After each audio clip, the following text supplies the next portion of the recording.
Hey guys, what's up? Last time when we left off, we were... Whoops, I'm sorry. We just met this loner goron whose name was Master SL, and we were gonna find the story on what's going on around here. He must be the legendary Dodongo Buster and hero. My dad is Ocarina. Whoa, when did he get busy? Do you remember him? Dad named me after you, because you're so brave. It's a cool name. I really like it. Yeah, they're programmed to say that every time. You're a hero to us Gorons. I'm so glad to meet you. Please give me your autograph. Sign it to my friend, Master SL of the Gorons. Oh, we're not here for an autograph, are we? Now he goes through this crying period, because, yeah.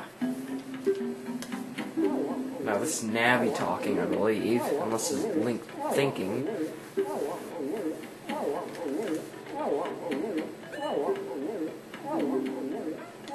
I think you're actually forced to ask him about the dragon first, and you can't talk about the Gorons.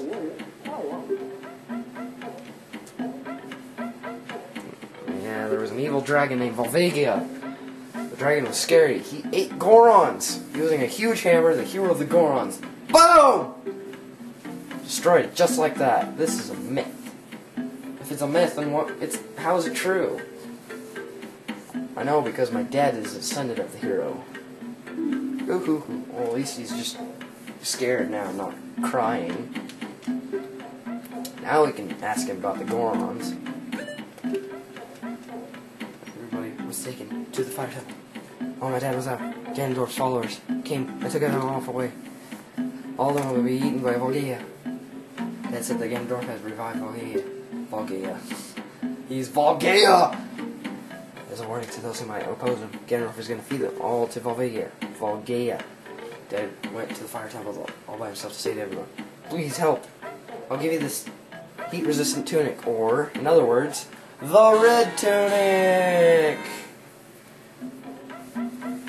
Yeah, it's adult size. I didn't explain that in the last one. It won't fit a kid. Now this is all the dialogue and crap I was talking about. I had to go through just to say to get past, so I could go through the area right there. So him and the shopkeeper are the only Gorons in this actual city that are left. So, actually the only reason why I'm really here is to get the song and stuff, and I can continue on and figure out what else I'm going to do next. Just pull this thing back. You couldn't get it before because the fat guy was in front of it when you were a kid. And you are now in Death Mountain. Yeah. Okay, to learn the song we have to get on the bridge, and Sheik will just magically, like a ninja, come out of nowhere, and he will start going into his poem dialogue.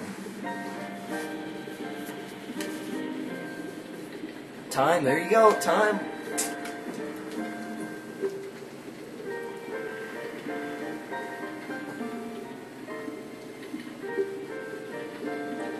Dedicated to his father. No, the Bolero of Fire.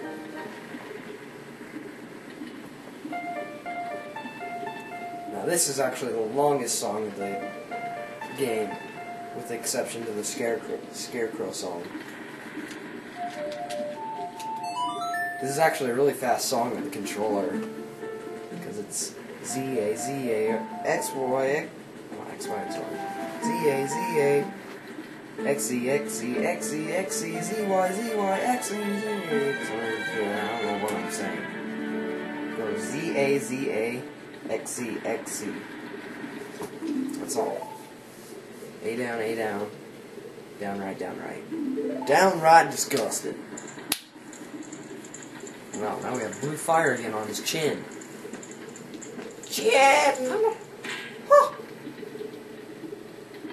What? Going on. Okay, now we're done with that junk. Let's look at our sub-screen map. And now we have a total of half the warp songs. And we only need 2 more pieces of heart until we have another container. Alright, now we have 3 flashing areas. This is for the first dungeon. This is for the... I don't know what that's for. This is for the second one. And this is for the third one. Those mean you're supposed to go there for some sort of reason. There used to be like a little flashing arrow. It was like blinking, kind of like Vegas lights. That was for the side quest. For this. Yep. So I'm gonna save because I don't want to lose all my crap again. I don't think I've ever. Yeah. So we're gonna warp out of here because I don't want to start the dungeon yet. Even if I was gonna start, I wouldn't do it on this on the GameCube because the GameCube version actually changed the Fire Temple music, and I hate the Fire Temple GameCube version music. So for that reason, and only this time once, am going back to the old school N64 for that one and only temple. So you'll see that later on throughout the game. In fact, why don't we do a temple? We've been going through a lot of side quests and crap. We haven't seen a temple in like 6 parts. That's like 6 parts times 20 minutes is an hour and 20 minutes. If I did the math correctly. I don't think I did. No, that's 2 hours. What am I talking about? There we go. So let's start the first adult dungeon. And each time you're in a new dungeon, you save there, you automatically restart from that save point at the start of the dungeon or temple. Check this out. Don't even have to jump anymore.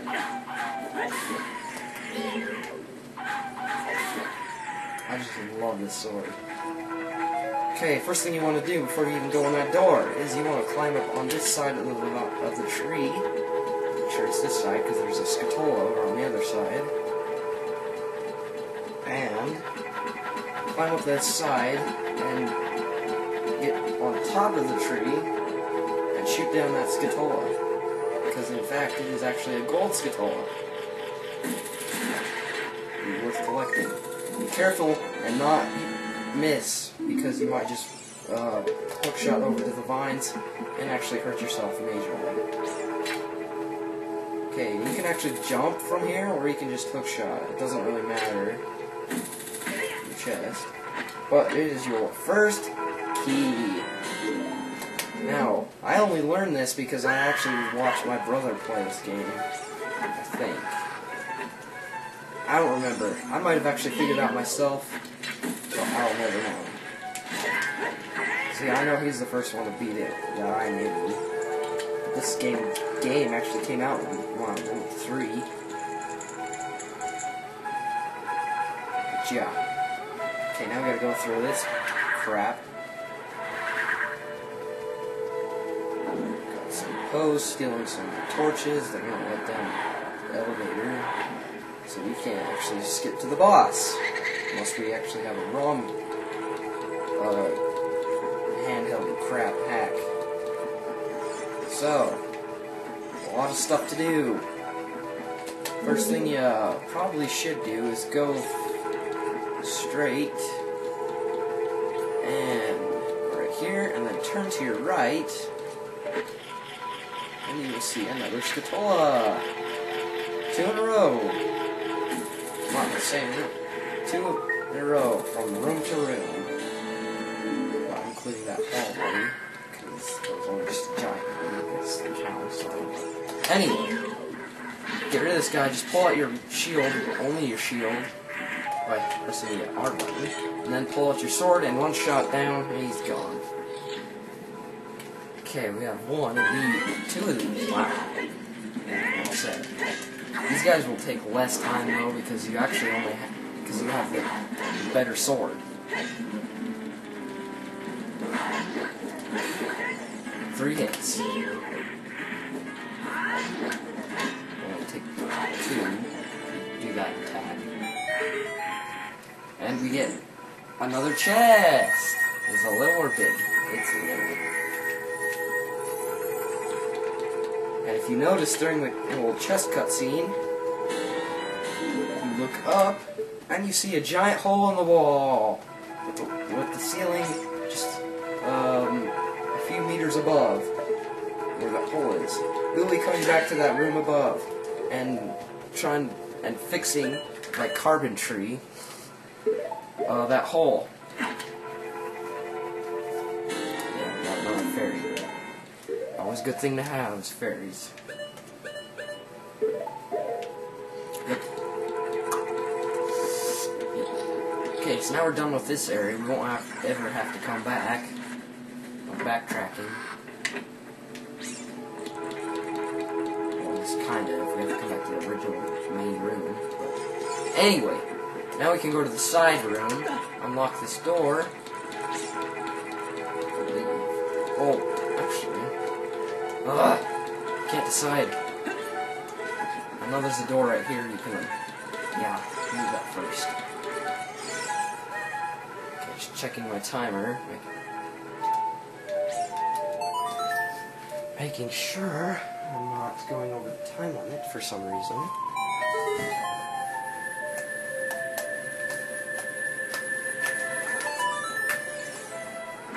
Okay, that was weird.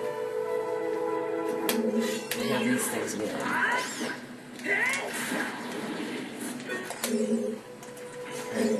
Oh, this is the dreaded room.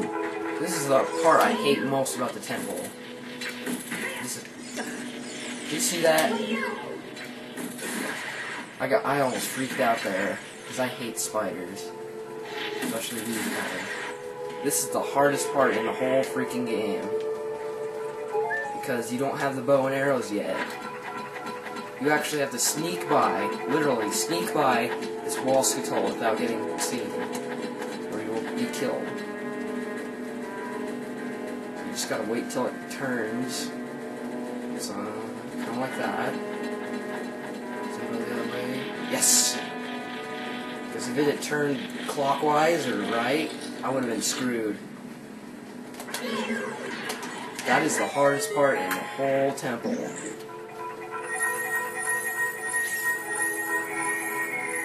At least if you're actually not new to the game.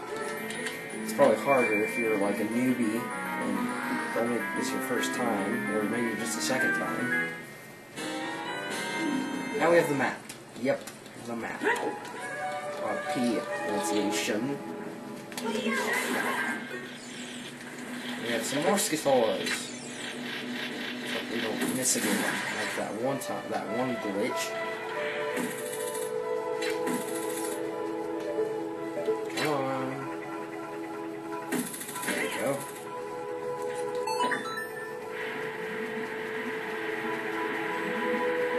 We'll drain the water, and now we can go down there.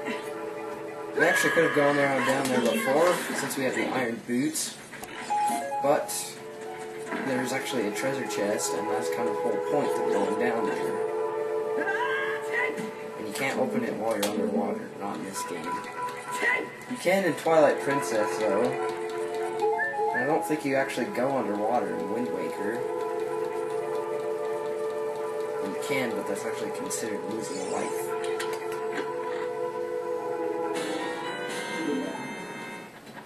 Because there's so much water. Okay, now we have our third small key, which is the most you actually really see at one time in the game. I think you can actually have 4 in like one of the little kid dungeons. Little mini dungeons. And now, since we have 3, we can actually progress on into the real world.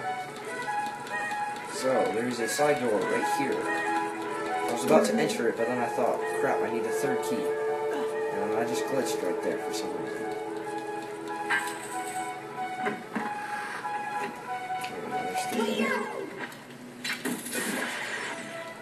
Die, die, die! Okay, my timer for minutes. I say that a lot because it's a little pretentious when it becomes to actual 20 minutes. If you notice, I always just go to 20 minutes. I never go before that for some reason, like 15 or anything. I just like getting into the game and everything. I might be too far into it that I can't stop for some reason. But now that I'm at a temple, I think I can stop and save, which is a good idea, and what I'm going to do right here. Next time, or at the 15-minute mark, we will be going on throughout the temple. I'll meet you back here at the greenish block. This has been Mastersoniclink here with Let's Play Ocarina of Time. Yeah, and I'll see you next time. Bye now. No, I'm not going to do that. Bye.